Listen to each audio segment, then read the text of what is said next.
Bismillahirrahmanirrahim. Assalamualaikum warahmatullahi wabarakatuh.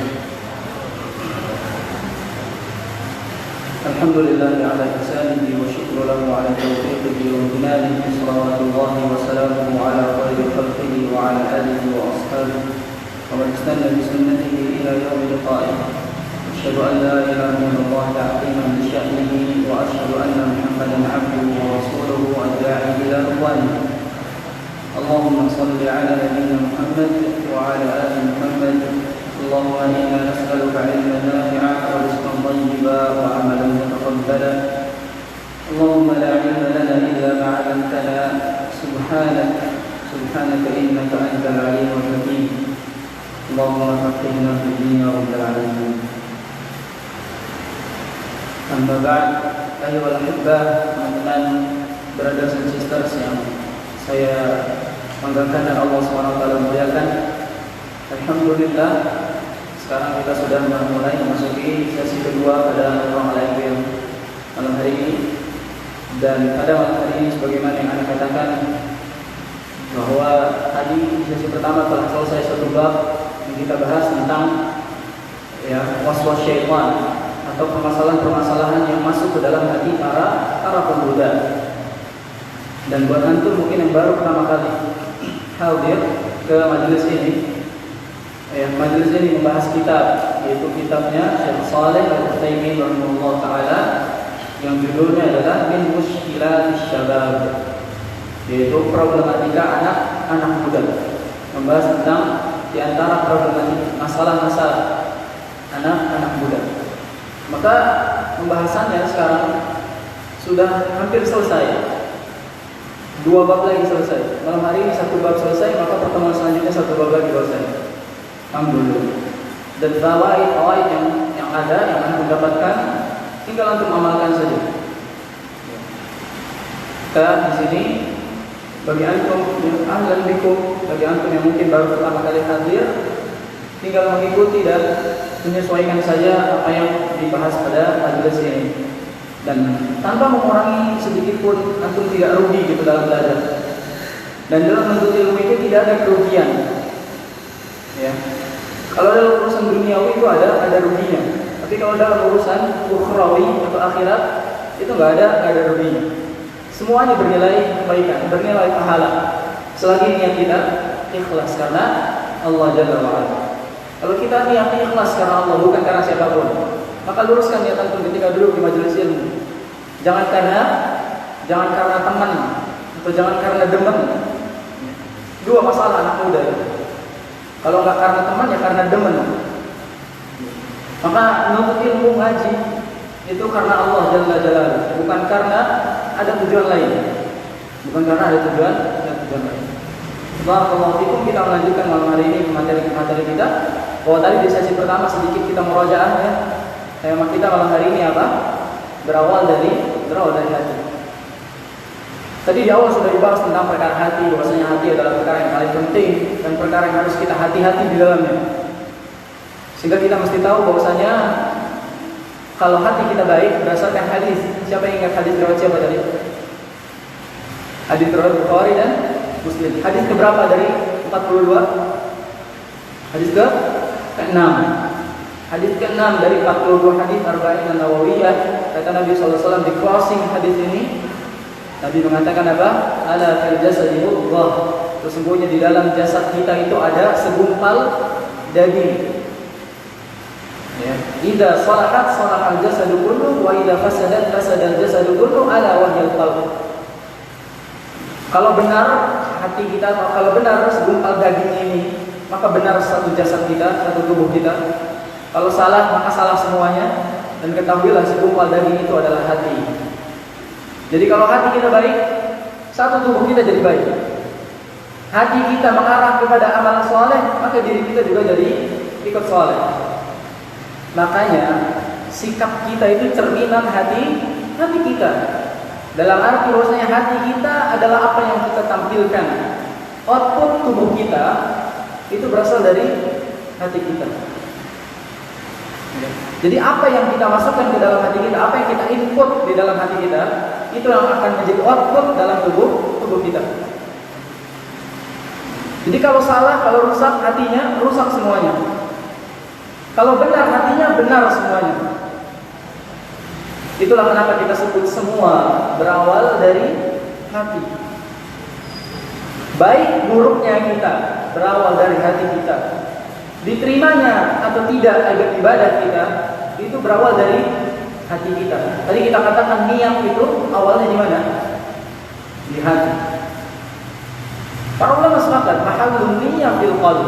Tempatnya niat itu di hati. Maka ibadah kita sah atau tidaknya bergantung pada hati juga. Lalu juga baik buruknya akhlak yang kita keluarkan itu juga berawal dari hati kita. Makanya kadang-kadang orang menganggap bahwasanya kalau bisa perbaiki hati dulu baru diri. Makanya gak sedikit para akhwat mengatakan apa kalau disuruh pakai hijab, jilbabin dulu hatinya. Jawab, maaf bun, maaf bunda, ya, di tanah abang gak jual jilbab hati. Bunda cek sendiri aja stoknya masih ada apa enggak itu jilbab hati ya. Jadi kalau disuruh jilbab di hati, cari jilbabnya di mana? Ya. Nah dalam hal ini maksudnya apa jilbab di hati? Kalau bisa setelah kita menjilbabkan kepala, menjalani kewajiban kita di hadapan Allah Jalla wa'ala, maka baru perlahan perbaiki apa? Hati. Jadi jangan bantah, saya mah perbaiki hati dulu, nggak apa-apa saya penampilannya nakal gitu ya. Nggak apa-apa diri saya nakal, yang penting hati dulu. Kalau antum aja nakal, gimana hatinya? Yang nampak saja nakal, gimana hatinya? Yang tidak dilihat orang lain. Siapa yang tahu isi hati antum kecuali antum dan Allah? Sekarang anda bisa minta, sebut satu kata di hati antum sekarang. Apakah anda bisa sebut satu-satu apa yang antum sebutkan? Gak bisa. Tapi yang tahu cuma antum dan Allah Subhanahu wa ta'ala. Maka perkara hati itu rahasia. Dan yang rahasia ini adalah segalanya. Semua berawal dari hati. Lalu tadi kita bahas tentang 4 obat. Kalau kita ulang lagi, panjang lagi. 4 obat untuk mengobati hati yang diganggu oleh syaitan. Karena syaitan itu akan mengganggu hati. Hati yang apa? Hati yang di dalamnya masih ada keimanan. Maka syaitan mengganggu orang-orang yang memiliki iman di dalam hatinya. Ada 4 obat yang diajarkan Rasulullah SAW berdasarkan hadis-hadis yang tadi sudah kita sebutkan. Yang pertama adalah kalau hati kita sudah mulai bertanya-tanya perkara yang menyesatkan, maka hentikan, cari tema lain, cari pembahasan lain. Tadi puncak pertanyaan syaitan apa? Man khalaqa rabbak? Siapa yang menciptakan Tuhanmu? Kalau diri kita sudah mulai bertanya-tanya ke arah sana, hentikan, cari topik yang lain. Ya. Yang kedua, ucapkan apa? A'udzu billahi minasyaitonir rajim. Yang ketiga apa? Yang ketiga? Yang ketiga dan keempat sebenarnya satu poin, tapi yang ketiga di sini disebutkan berkatalah aku beriman kepada Allah. Yang ketiga, aku beriman kepada Allah. Dan yang terakhir, baca surat Al-Ikhlas lalu ludahkan ke kiri berapa kali? Kemana ludahnya? Jadi ke bawah, jangan ke teman antum ludah ini. Lihat kalau ludah ke kiri. Jadi antum baca qul huwallahu ahad Allahus samad lam yalid wa lam yulad wa lam yakul lahu kufuwan ahad, ludahi ke kiri berapa kali? 3 kali. Kenapa harus ke kiri? Menandakan bahwasanya syaitan itu sukanya kiri. Apakah kita meludahi syaitan? Allahu a'lam. Siapa yang tahu? Kita nggak tahu apa yang kita ludahi, tapi kita niat melakukan itu karena mengikuti contoh Nabi SAW. Lalu ucapkan a'udzu billahi minasyaitonir rajim. Begitu juga kalau kita mau tidur tadi sunnah-sunnah yang disebutkan apa? Berwudu dulu, lalu membaca ayat kursi. Ini dalilnya tentang ayat kursi yang ngomong syaitan sendiri loh. Antum tahu kisahnya Abu Hurairah ketika berjumpa dengan setan? Abu Hurairah suatu ketika pernah diminta oleh Rasulullah SAW menjaga tempat penyimpanan makanan gitu umat muslim.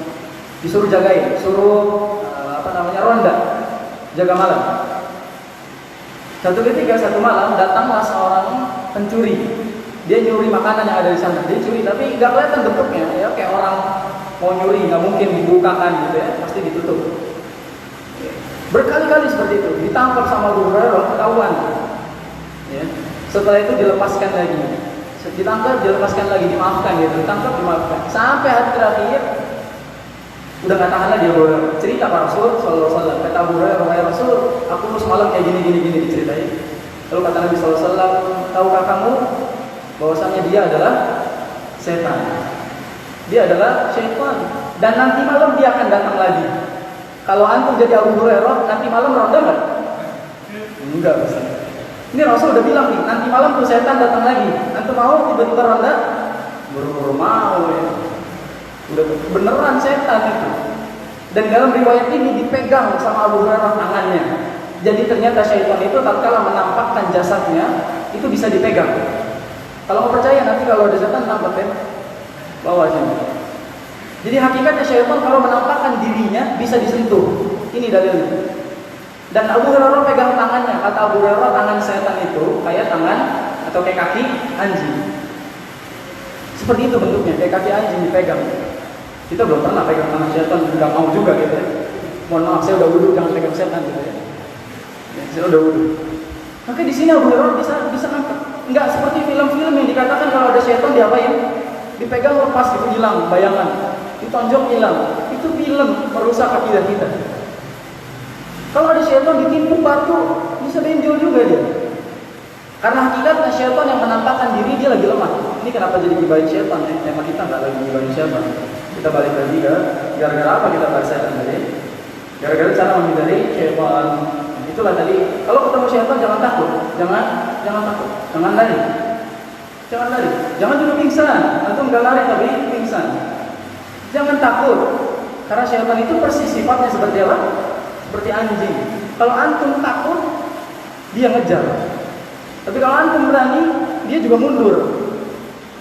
Seperti itu sifatnya syaitan. Jadi kalau antum takut, ngerasa takut ada syaitan, di saat itu dia godain. Tahu dia orang yang takut sama orang yang berani. Makanya orang berani contohnya Umar bin Khattab. Kata Rasulullah SAW, syaitan itu kalau tahu Umar mau lewat jalan ini, syaitan cari jalan lain. Bayangin itu. Ini Umar mau lewat sini misalnya nih ya.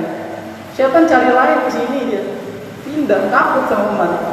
Bukan karena badannya Umar bin Khattab yang besar dan kuat, tapi karena imannya yang kuat. Meskipun badan antum sekecil upin, kalau iman antum sebesar jarjit, kecil juga sama ya. Sebesar apapun itu, maka syaitan akan takut. Bahkan kita lanjutkan tema kita jadi gibahin syaitan. Insya Allah nanti ada tema khusus membahas tentang setan. Judulnya ngegibahin setan ya. Insya Allah ta'ala. Baik, barakallahu fikum. Kita lanjutkan pembahasan kita, yaitu di antara masih bermasalah dengan hati. Kita masih ngobrolin tentang hati. Perkara yang selalu mengganggu hati kita, yang selalu menghantui hati kita dan pikiran kita adalah disebutkan oleh penulis khiratun fil qadri. Kita ragu sama takdir. Ini permasalahan serius. Di sini banyak pertanyaan-pertanyaan logika orang-orang yang sekiranya ateis itu sering nanya. Di bab ini bab yang cukup serius dan saya katakan mungkin anak kecil gak akan paham perkara ini karena ini bukan perkara untuk anak kecil gitu ya. Ini perkara logika yang kita harus nyampe ke arah sana. Dan anak akan ajak antum berpikir ke arah sana. Nah, di sini temanya adalah ragu terhadap takdir. Ini masih permasalahan hati. Hati kita tuh kadang-kadang ragu sama urusan takdir. Apa yang Allah SWT catat buat kita. Antum tahu antum duduk di sini sekarang itu karena takdir Allah, bukan karena kekuatan antum, bukan. Kalau karena kekuatan orang-orang yang dengar suara anak sekarang ini, ya, anak-anak muda lain yang dengar suara anak ini, pasti ada semua di sini. Kalau karena kekuatan atau kemampuan. Tapi ini soal apa? Soal Allah SWT yang izinkan antum duduk di sini. Tidak semua orang bisa duduk di sini. Yang sehat, tidak semua orang sehat mau duduk di majelis ilmu. Bahkan orang sakit memiliki keinginan tapi tidak mampu melakukannya. Ini akan kita bahas tentang kemampuan dan takdir Allah Subhanahu wa taala. Di sini ba'da hamdulillah wassalatu wassalamu ala Rasulillah qala al-mu'allif rahimahullah min jumlatil umuri allati tarid 'ala syabab wa yaqifu minha hiran mas'alatul qadar li'anna al-iman. Di sini penulis ingin mengatakan kepada kita di antara permasalahan yang sangat besar menjadi polemik anak muda adalah hal yang menghantui hati anak muda adalah tidak yakin terhadap takdir. Li'anna al-iman bil qadari ahadu arkanil iman. allati la yatimu illa biha. Beriman kepada takdir adalah salah satu rukun iman. Yang keberapa? Rukun iman yang keberapa? Iman kepada takdir. Ketujuh? Nggak ada. Keenam. Rukun iman. Coba antum. Allah Akbar, lupa nanti rukun iman. Rukun iman yang pertama apa? Iman kepada siapa? Allah. Yang kedua? Kepada para malaikat. Yang ketiga? Kitab-kitab Allah. Yang keempat? Nabi dan Rasul Allah. Yang kelima? Qadar dan qadar hari kiamat. Hari kiamat. Yang keenam? Takdir. Allah dan qadar. Yang kita kenal dengan Allah dan qadar. Apa bedanya qada sama qadar? Antum bilang beriman kepada qada dan qadar. Apa itu qada dan qadar? Ini kita belajar rukun iman dari TK kan? Tahu nggak arti qada dan qadar itu apa? Apa yang kita belajar di TK dulu? Mesti kita ketahui sekarang. Qada, para ulama mengatakan qada dan qadar sebenarnya maknanya sama. Ada yang mengatakan maknanya sama-sama ketetapan Allah. Ada yang mengatakan qada dan qadar maknanya sama, yaitu ketetapan Allah. Ada yang mengatakan perbedaan maknanya. Qada artinya ketetapan. Qadar artinya keputusan. Bedakan ketetapan dan keputusan. Tidak menjadi keputusan kalau tidak menjadi keputusan kalau tidak ditetapkan. Dan semua yang ditetapkan belum tentu diputuskan. Ya, ada ulama yang mengatakan sama-sama artinya ketetapan Allah, ada yang mengatakan bahasanya makna qada adalah ketetapan, qadar artinya keputusan.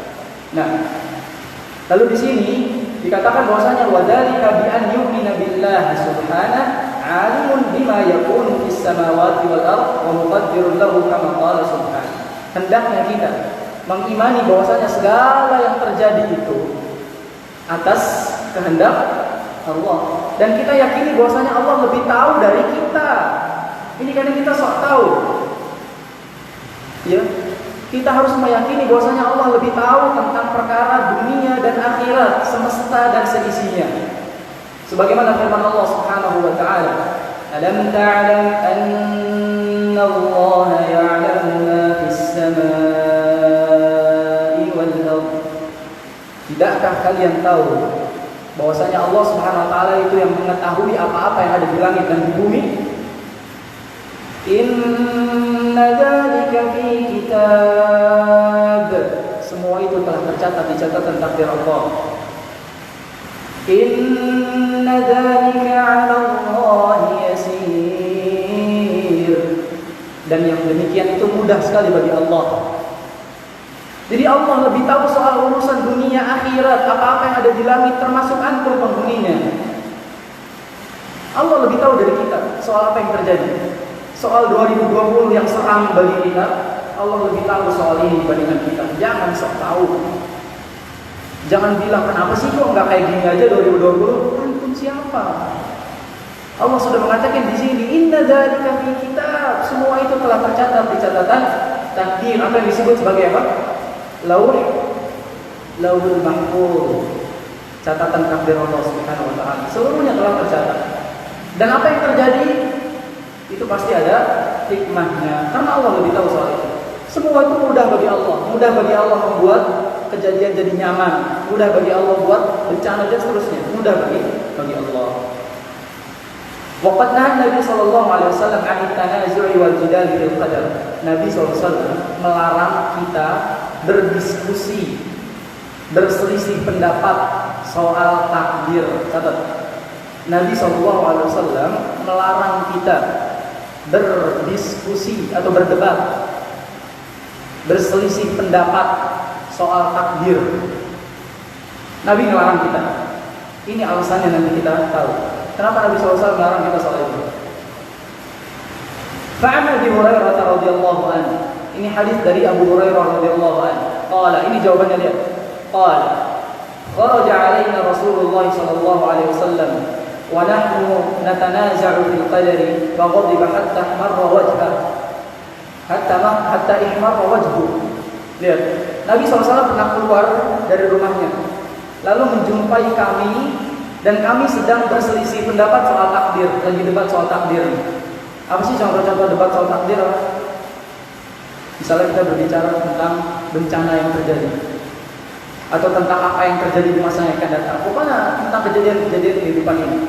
Nabi SAW mendengar itu, lalu Nabi marah sampai wajahnya merah.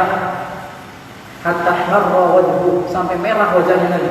Namanya orang kalau merah wajahnya berarti marahnya marah banget. Nabi marah kepada para sahabat yang lagi berbeda pendapat soal takdir. Lalu Nabi mengatakan ini, lihat, Nabi marah. Abi hadza umirtum. Apakah untuk permasalahan ini kalian diutus di muka bumi ini? Apakah untuk debat ini kalian diciptakan di sini, kata Nabi? Am bihadza arsaltu ilaikum, atau am bihadza ursiltu ilaikum? Apakah untuk permasalahan ini aku diutus kepada kalian? Lihat marahnya Nabi SAW. Apakah buat berdebat ini aku diutus buat kalian? Innama halaka man kana qablakum hina tanaza'u fi hadzal amr. Sesungguhnya yang mencelakakan umat-umat sebelum kalian karena mereka itu sering berdiskusi soal takdir. Mereka sering debat soal takdir. Sok tahu soal takdir, makanya mereka semua binasa. Lihat Nabi SAW marah di sini. Kata Nabi, yang menyebabkan umat-umat sebelum kamu itu hancur itu karena mereka berdiskusi berbeda pendapat soal takdir. Karena perkara takdir ini perkara yang apa ya? Kalau dibahas bisa bermasalah gitu. Bisa kita jadi nggak beriman sama Allah. Orang ada yang gara-gara soal takdir jadi ateis. Ada yang gara-gara takdir murtad dari Islam, na'udzubillah min dzalik. Makanya Nabi nggak mau umatnya itu pusing, puyeng, kelenger gara-gara takdir. Ya. Lalu di sini kata Nabi SAW, azimtu alaikum alla tatanaza'u bi. Aku minta ke kalian, aku perintahkan kalian, jangan sekali-kali kalian berselisih pendapat soal takdir Allah. Udah soal takdir lepas kepada Allah Subhanahu wa taala. Karena soal takdir itu perkara yang gaib. Apa kata Allah Subhanahu wa taala dalam surat Luqman ayat terakhir? Wa ma tadri nafsum bi ayyi ardhin tamut, atau sebelumnya wa ma tadri nafsum madza taksibu ghadan. Tidak ada satupun jiwa yang mengetahui apa yang terjadi besok. Apa yang terjadi 1 menit kemudian, 1 jam kemudian, gak ada yang tahu. Wa ma tadri nafsum bi ayyi ardhin tamut, dan tidak ada satupun orang yang tahu di mana dia akan mati. Jadi peramal itu benar atau salah? Bisa-bisanya orang bilang kiamat 2012, sekarang udah 2020, orangnya udah meninggal lagi. Kiamat bagi dirinya sendiri. Karena kiamatnya manusia adalah kematian. Iya, dia bilang kematiannya dia mungkin 2012. Ada juga orang yang mengatakan saat itu besok ada dukhon, katanya akan ada tanda-tanda kiamat. Tahu dari mana? Nabi SAW saja ketika ditanya kapan hari kiamat, apa kata Nabi? Mal nas'ulu anha bi'a'lam minas sa'il. Yang ditanya tidak lebih tahu dibandingkan yang nanya. Ente nanya gitu, ente nggak tahu. Itu Nabi kekasihnya Allah Subhanahu wa taala sallallahu alaihi wasallam. Enggak tahu soal kiamat. Kok tiba-tiba ada manusia akhir zaman yang sok tahu tentang kapan kiamat? Oh, kiamat itu nanti. Oh, kiamat itu ini. Saya mencium aroma kiamat. La haula wala quwwata illa billah. Hakikatnya orang Arab menganggap peramal itu orang gila gitu. Tapi orang-orang kafir menganggap Nabi orang gila. Disangka Nabi itu meramal, padahal fakta kejadiannya. Ini orang-orang gila seperti ini muncul di kalangan orang, dipercaya lagi. Ditanyain besok akan terjadi apa, besok akan terjadi apa. Lihat, soal takdir itu siapa yang tahu? Allah. Qul innama ilmuha indallah. Kata Allah Subhanahu wa taala, "Wa yas'alunaka 'anis sa'ah." Ketika orang-orang bertanya tentang kiamat, qul innama ilmuha indallah. Seluruh perkaranya, ilmunya cuma Allah yang tahu. Wa ma yudrika la'alla as-sa'ata takunu qariba. Kamu itu cuma tahu hari kiamat itu dekat. Itu doang. Kapan kiamat? Gak tahu. Kapan kiamat? Wallahu a'lam. Kan itu perkara gaib. Kalau tiba-tiba ada orang gila, ini saya katakan peramal-peramal itu orang gila. Tiba-tiba dia mengatakan akan kiamat tanggal sekian, bulan sekian, tahun sekian, dia orang gila. Allah. Karena cuma Allah yang tahu soal perkara tersebut. Kita lanjut. Jadi tadi Nabi marah ketika ada orang berbicara soal takdir. Ya. Lalu, nah di sini penulis mengatakan wal khawdu fil qadari wat tanazu' fihi yuqa'ul mar'u fi mataha la yastati'ul khuruj minha. Kenapa Nabi marah kalau kita diskusi soal takdir? Karena ketika kita berbicara soal yang gaib, kita akan mengada-ngada dan mengira-ngira, sehingga kita akan buat perkiraan, dan perkiraan itu adalah hal yang salah. Kita nggak bisa keluar dari perkiraan itu nanti. Gara-gara ada orang yang sok tahu soal takdir, akhirnya ada yang bilang kiamat 2012, padahal nggak jadi. Ada yang bilang nanti akan ada kasus ini, kasus itu, padahal belum tentu terjadi. Kalaupun terjadi, apakah dia orang sakti? Bukan. Bukan. Ada salah satu syaitan yang tugasnya itu ngintip atau mendengar kabar-kabar yang terjadi. Nanti syaitan ini lapor ke dukun-dukun. Ini ada jaringan nih, jaringan dukun dan syaitan. Nah, jaringan dukun dan syaitan ini nanti mereka saling komunikasi. Mobil yang hilang di mana misalnya? Dicari mobil yang hilang. Syaitannya muter-muter, oh di Serang, dikasih tahu ke dukunnya, dukun mobil dia di Serang, tapi kasih tahu aja mobilnya di Bogor gitu, biar nambah duitnya kan, besok lagi datang lagi gitu. Itu kerjaan syaitan dan manusia, itu dukun-dukun itu. Ya. Perkara takdir itu menyebabkan kita mengira-ngira dan mengada-ngada yang tidak. Lalu kata Nabi, kata penulis ini, wa tariqus salamah an tahrisu 'alal khair wa tas'a fihi kama umir. Yang bagus itu, udah kamu lakukan aja, beramal baik aja, gak usah mikirin apa yang terjadi nanti, udah lakukan aja. Lianna Allah Subhanahu wa ta'ala a'taka 'aqlan wa fahman wa arsala ilaika ar-rusul wa anzala ma'ahumul kitab. Ya. Karena Allah Subhanahu wa ta'ala telah berikan kalian akal dan pemahaman. Jadi bukan cuma dikasih otak, tapi dikasih cara berpikirnya. Dan Allah juga turunkan Rasul untuk menjelaskannya juga kitab-kitab. Ya. Sebenarnya di sini permasalahan intinya ada pada, saya nggak tahu apakah ini bisa selesai malam ini atau tidak. Tapi yang paling pasti permasalahan inti dari bab ini adalah, pernah nggak kita berpikir bahwa kalau Allah Subhanahu Wa Taala sudah takdirkan semua yang terjadi, kenapa kita nggak ditakdirkan semuanya masuk surga?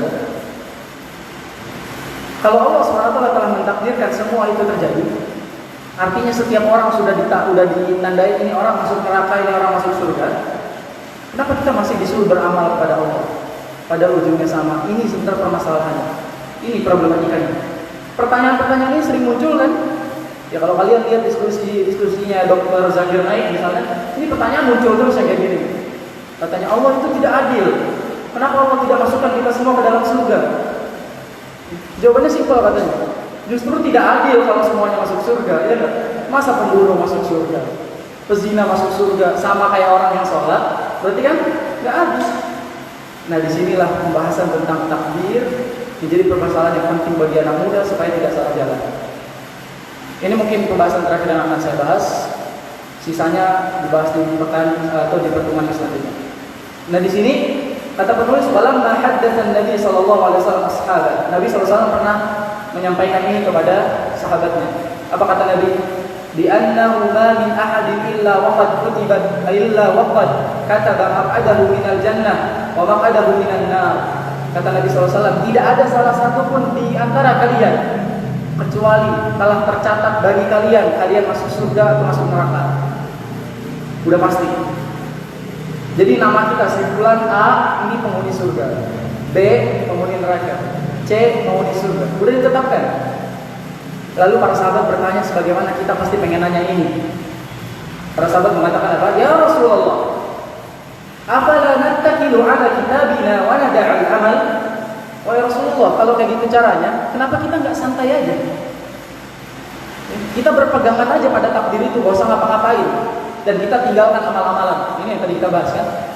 Kalau kayak gitu caranya, sudah ditetapkan kita masuk surga atau neraka, ya diam aja wahai Rasulullah. Karena kita beramal kalau ujungnya neraka sama aja. Karena kita kalaupun kita tidur doang kalau ujungnya surga sama aja. Lalu kata Rasul sallallahu alaihi wasallam, "I'malu, beramalah kalian. Fakullun muyassar lima khuliqa lahu. Setiap segala sesuatu itu telah Allah mudahkan mencapai takdirnya masing-masing. Jadi beramallah kalian, karena masing-masing kalian itu akan dimudahkan sesuai jalan takdirnya. Kalau diem aja, ya. Sekarang gini deh, yang menyebabkan orang masuk ke dalam surga itu orang yang banyak amalnya atau sedikit amalnya. Jadi kalau sedikit berarti masuknya kemana? Neraka. Maka kalau antum diam saja, ya, nggak jadi masuk surga. Nggak jadi masuk surga. Makanya di sini kata Nabi SAW, amma man kana min ahli sa'adah, fayuyassaru li amali ahli sa'adah. Kalau dia memang ditakdirkan masuk surga, maka Allah akan mudahkan dia beramal menuju amalan ahli surga. Allah akan mudahkan dia beribadah. Allah akan mudahkan dia melakukan ketaatan. Allah mudahkan dia meraih ridhonya. Ya, walaupun sudah ditakdirkan, Allah akan mudahkan. Kalau lawannya nih, wa amma man kana min ahli syaqawah, ya, fa yuyassaru li amali ahli syaqawah. Kalau memang dia ditakdirkan masuk neraka, maka Allah akan mudahkan dia melakukan kemaksiatan. Hati-hati. Bagi kita yang sekarang mudah banget melakukan kemaksiatan, was-was kita itu bahaya. Jangan-jangan, ya, ini arahnya menuju neraka. Maka teruslah beramal, kejar amal-amal saleh, amal-amal kebaikan. Ini berdasarkan firman Allah SWT dalam surat Al-Lail. Kata Allah SWT, "Fa amma man a'ta wattaqa." Apa? "Wa saddaqa bil husna, fasanuyassiruhu lil yusra. Wa amma man bakhila wastaghna wa kadzdzaba bil husna, fasanuyassiruhu." Kata Allah Subhanahu wa taala, adapun orang-orang yang beramal saleh, bertakwa kepada Allah, beriman kepada Allah, Allah mudahkan dia untuk beribadah terus kepada Allah.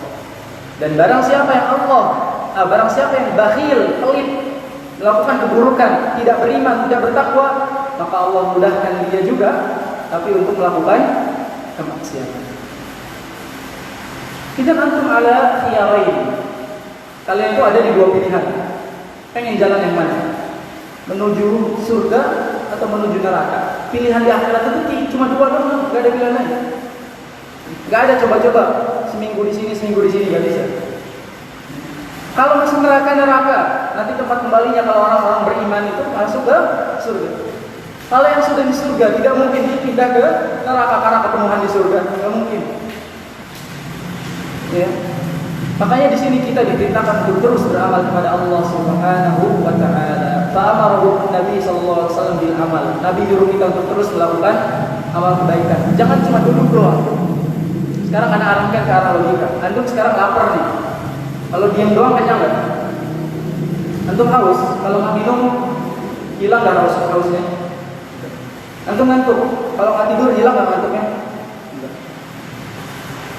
Kalau antum pengen ke Bandung, terus diem di sini doang, nyampe nggak ke Bandung? Sama halnya ketika kita pengen ke surga, diem doang nggak akan dapat surga. Ya. Kita pengen dapat duit, nggak kerja, diem doang di masjid duduk pikir doang. Kan ada orang yang bilang kayak gitu ya. Kita mah tawakal aja kepada Allah, duit nanti Allah yang ngasih. Kita di masjid aja duduk pikir. Dikata hujan turunnya duit kali ya. Ada sebab, ada akibat. Kita bergerak, maka kita akan mendapatkan apa yang kita tuju. Makanya di sini pentingnya, antum nggak bakalan kenyang kalau nggak makan, antum nggak bakalan hilang rasa hausnya kalau nggak minum, antum juga nggak akan masuk surga kalau tidak melakukan amalan penghuni surga. Begitu juga antum nggak akan masuk neraka kalau antum tidak melakukan amalan penghuni neraka. Hadza wa sallallahu alaihi Muhammad. Masih ada pembahasan kita tentang pertanyaan yang luar biasa, yaitu ini pertanyaan polemik yang sering ditanyakan oleh orang-orang ateis. Dan pekan selanjutnya insya Allah kita akan bahas tentang ini, dua pertanyaan luar biasa ini, dan para pemuda yang disebutkan di dalam Quran dan hadis. Ini tema yang luar biasa. Closing di kitab ini adalah happy ending. Kita akan dibahas tentang pemuda-pemuda yang disebut oleh Nabi SAW di dalam hadis, dan pemuda-pemuda yang Allah banggakan di dalam Al-Quran. Insya Allah kita bertemu di bulan selanjutnya, insya Allah di nongkrong malam yang selanjutnya, dan itu merupakan pertemuan terakhir. Insya Allah maka bulan Desember adalah pertemuan terakhir kita bahas kitab ini. Setelah itu kita akan masuk kepada kitab baru. Alhamdulillah ta'ala. Mudah-mudahan bisa bermanfaat dan bisa antum amalkan. Kalau banyak salahnya itu karena kebodohan saya pribadi, dan kalau benarnya itu datang dari Allah dan Rasulnya. Sekarang sisi tanya jawab. Kalau ada yang bertanya silakan bertanya. Waalaikumsalam.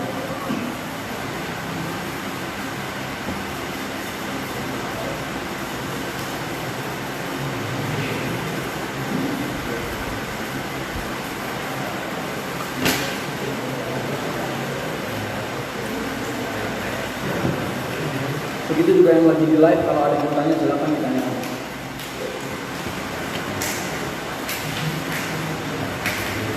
Ada yang bertanya, kalau enggak kita tutup ya. Ngapain nunggu lama-lama? Ada? Dari Ikhwan? Ada? Dari Ikhwan? Mau nanya langsung atau lewat tulisan?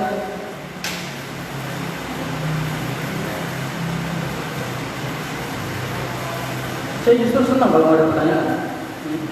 Kita justru takut kalau ada pertanyaan. Ada yang mau bertanya? Oh, dioper aja, dioper Ikhwan. Antum siapa yang di belakang Ikhwan? Ambil kertas dari bukti kita. Dioper.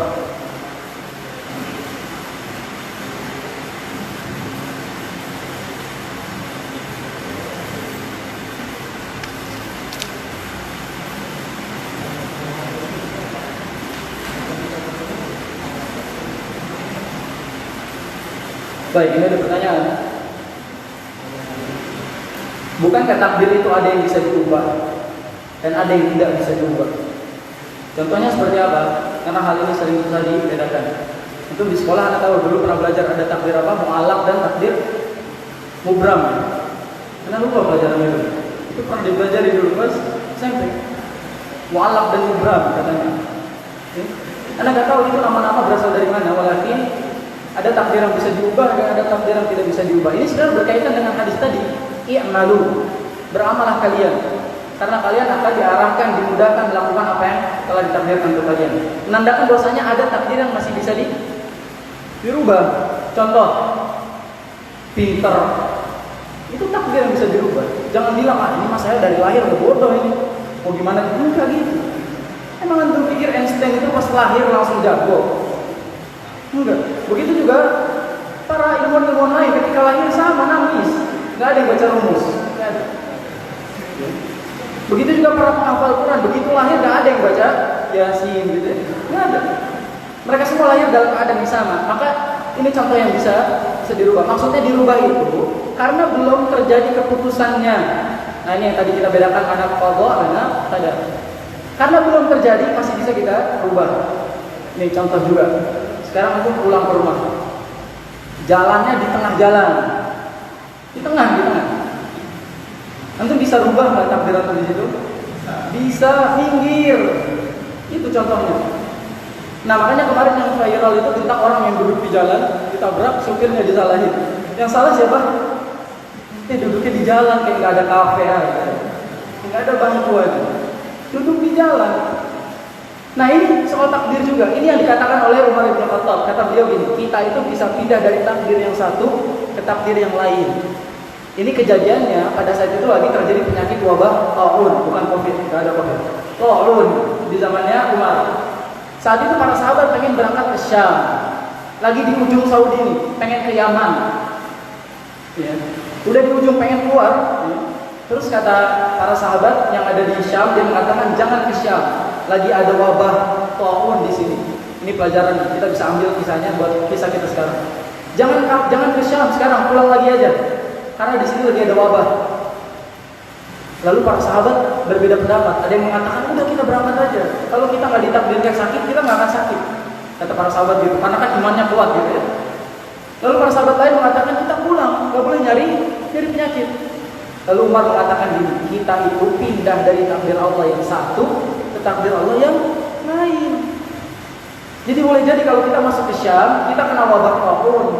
Sekarang kita menghindarinya supaya kita tetap sehat dan selamat. Nah ini contoh perpindahan takdir yang dimaksud. Jadi bukan berarti Allah SWT sudah tetapkan seseorang ini terus bisa kita nego sama Allah. Enggak gitu. Enggak seperti itu. Ya, tentang takdir yang disebutkan di hadis keempat itu dikait rezeki kita, itu soal takdir. Bahkan gini, rezeki kita itu Mau kita duduk, jalan, neraka sekalipun sama jumlahnya segitu, nggak nambah nggak kurang. Terus apa fungsinya kerja? Fungsinya kerja itu bukan cari duit, tapi cari berkah. Ingat-ingat, kerja itu bukan cari duit, karena duitnya akan sama jumlahnya. Mau antum nggak kerja sama kerja, duit rezeki antum tetap sama. Bedanya apa? Antum dapat berkah apa enggak, itu doang. Nah di sini terus juga soal dikasih rezeki wa ajali, tentang mati. Nah ini mati nggak bisa dirubah, nggak bisa dinegosiasi. Kalau dibilang matinya tanggal sekian, atau nggak bisa bilang dipercepat aja deh, gitu deh, nggak bisa. Emang ada orang kayak gitu. Dibilang matinya tanggal 12, jangan deh 10 aja 10, nggak ada. Atau ada misalnya tanggal 12 matinya, terus dia bilang bentar mundurin dikit 15 gitu. Nggak bisa. Namanya ajal tetap takdirnya. Jadi rizki, ajal, ini takdir yang tidak bisa dirubah. Terus wa amalihi, ini yang tadi disebut masuk surga atau neraka, ini takdir yang sudah ditetapkan. Yang terakhir ausyakiyun wa sa'idun. Hidup antum itu senang atau susah, itu sudah ditakdirkan. Nah ini yang masih bisa dirubah. Ini yang masih bisa dirubah. Jadi pengen hidupnya senang, lakukan hal yang bisa mengarah ke hal tersebut. Begitu juga sebaliknya. Jodoh takdir bukan? Takdir. Namanya sudah tercatat belum? So tahu dari mana? Siapa tahu nggak dicatat namanya tapi ajal duluan. Ayo. Saya tenang aja, saya bakal jadi jomblo. Orang jodoh saya sudah tercatat di Lauhul Mahfuz. Kalau jodoh antum mati gimana? Nggak jadi ya? Ya. Walaupun perkara jodoh adalah takdir yang telah tercatat, makanya jangan banyak ngarep, tapi berjuang. Ya. Ngarep, ini gimana ya caranya supaya jungkok jadi jodoh saya? Ngarep lagi. Bahaya sekali. Alhamdulillah. Aduh, saya nyebut merek lagi. Mohon maaf. Ya. Terus juga misalnya, ya segala macam yang kita harapkan soal itu sudah dicatatkan takdirnya. Ya. Apa yang terjadi kita sekarang ini telah ada skenario-nya di sisi Allah SWT. Udah ada skenario-nya. Tinggal kita menjalankan, ya. Dan kita lihat masih ada bisa revisi yang bisa kita lakukan. Karena kita diberikan kemampuan untuk melakukannya. Maka itu yang disebut. Akan tapi soal nama mu'allam Ibrahim, Allah alam, anda nggak tahu. Sampai detik ini, anda belajar tentang iman kepada takdir, anda nggak pernah temukan itu di buku-buku tauhid. Allah alam, mungkin karena bodohnya ilmu anda dan masih sedikit sekali yang anda miliki, jadi anda nggak tahu soal itu. Mudah-mudahan bisa bermanfaat. Terakhir, ada pertanyaan terakhir? Jauh dari Tuhan. Ada?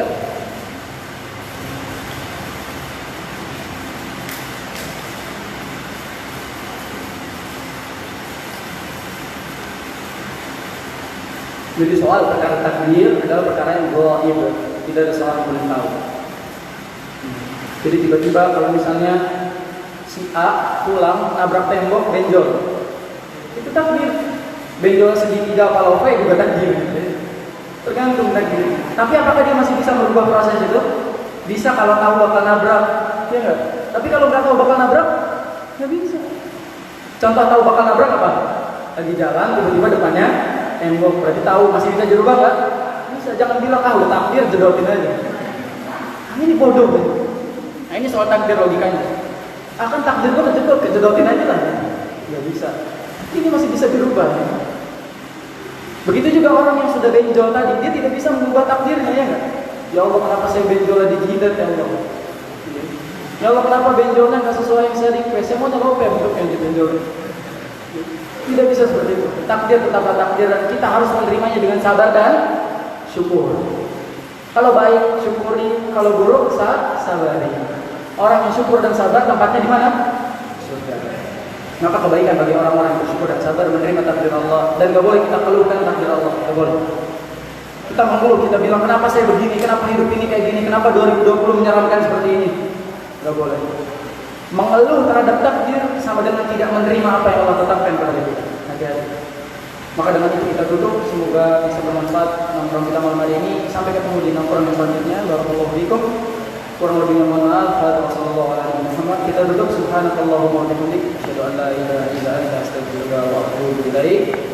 Wassalamualaikum warahmatullahi wabarakatuh.